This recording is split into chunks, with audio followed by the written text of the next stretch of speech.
हाँ, अल्लाह ये पूछेगा रोज़े महशर कि जां गुदास बुअत अव्वली पुरशी से नमाज बुअत।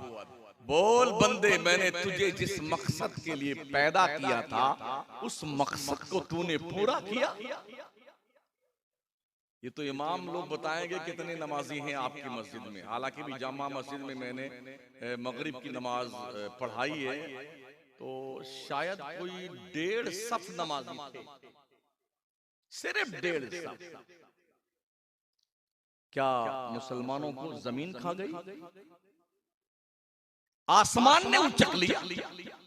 कहां गए?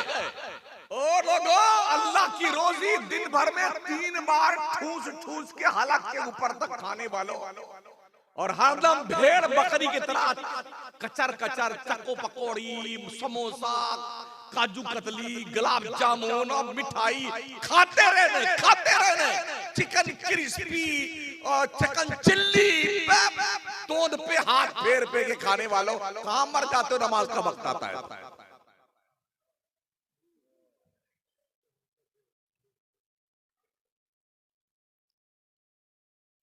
एक अफसोसनाक बात जब हमने सुनी ना, एक आदमी नमाज पढ़ने का आदी बन गया तो उसकी बीवी ने पूछा, सुन्नी थे दोनों, क्या तुम वहाबी हो गए? ला हौला वला कुव्वता इल्ला बिल्लाह।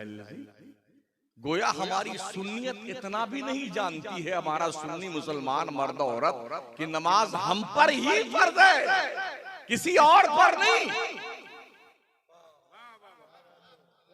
हम पे नमाज, हम सुन्नी मुसलमान हैं, नमाज मुसलमानों पे फर्ज है, किसी और पर नहीं। बोले कहा तुम वहाबी हो गए, नमाज पढ़ रहे?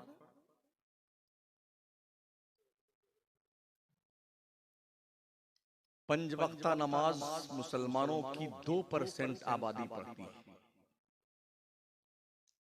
जुमा की नमाज 5% आबादी पढ़ती है।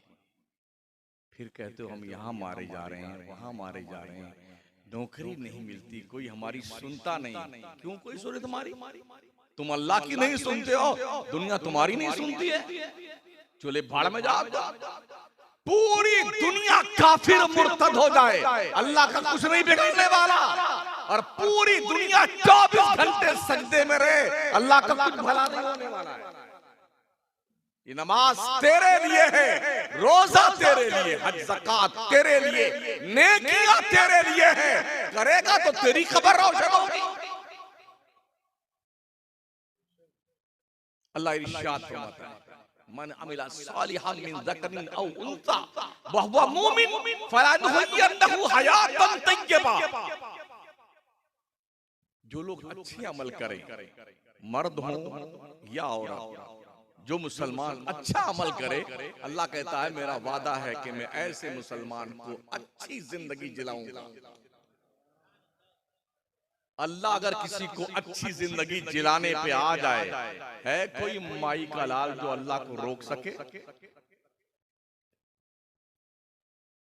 ऐसे ऐसे सुरमाओं को वो जिल्लत की मौत मारा मेरे रब ने। कारून, फिरौन, नमरूद, शद्दाद मिट गए दुनिया से। इनकी हिस्ट्री लोग पढ़ते हैं तो कांप जाते हैं। क्या आज भी कोई कारून बनना चाहेगा? फिरौन बनना चाहेगा?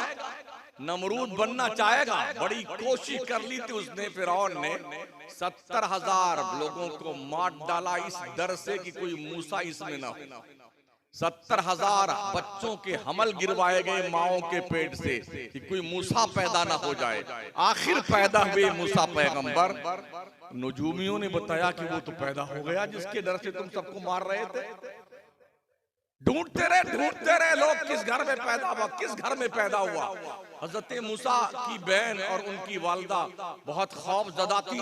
जब पुलिस ने दस्तक दी उनके दरवाजे पे, डर लगा कि पुलिस आ गई। फिरौन की तंदूर जल रहा था, रोटी पकाने वाला तंदूर, हजरत मूसा को उठा के उसी तंदूर जलते हुए आग में डाल दिया। पुलिस वाले आए, चेक किए, कोई नहीं दिखा, चले गए वापस।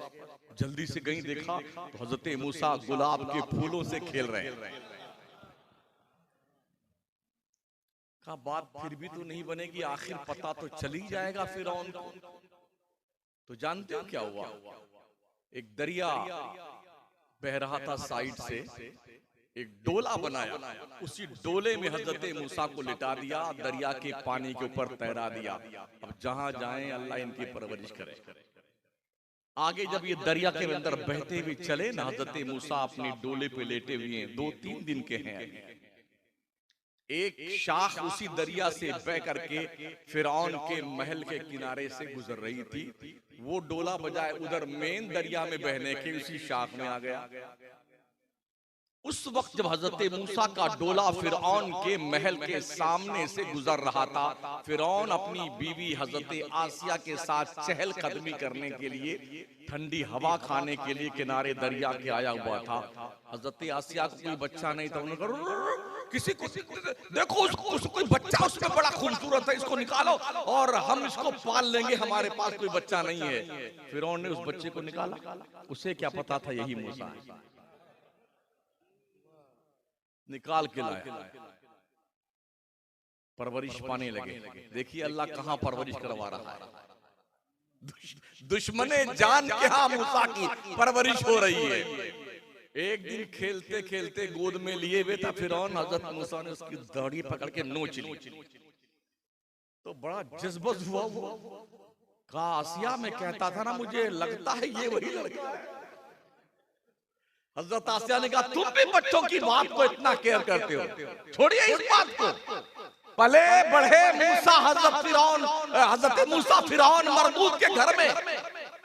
और जब वक्त आया ना, तो कुदरत ने कितनी जिल्लत की मौत मारा उसे, बहरे कुलज़म में डुबो के मारा। वही दरिया जिसमें से मूसा अपनी पूरी कौम के साथ गुजर गए थे, जब उसी दरिया में फिरौन पहुंचा तो दरिया को भी पता था यही दुश्मने खुदा है, डुबोना। और ऐसा डुबोया ना, पूरे लाहौर लश्कर के साथ डूब गया। उसकी डेड बॉडी को समंदर ने उठा के फेंक दिया। रब ने फरमाया सुम्मा नुनज्जी का भी बदानी का लितकूना आया, फिरौन की लाश को हम क़यामत तक महफूज रखेंगे ताकि दुनिया के लिए निशान इबरत बन जाए। आज भी मिस्र के म्यूजियम में फिरौन की डेड बॉडी रखी हुई है और लोग जा जा के देख के आते हैं। पता ये चलता है कि जो खुदाई का दावा करते हैं, गुंडागर्दी करते हैं, बदमाशियां करते हैं, अल्लाह उन्हें जिल्लत की मौत मारता है।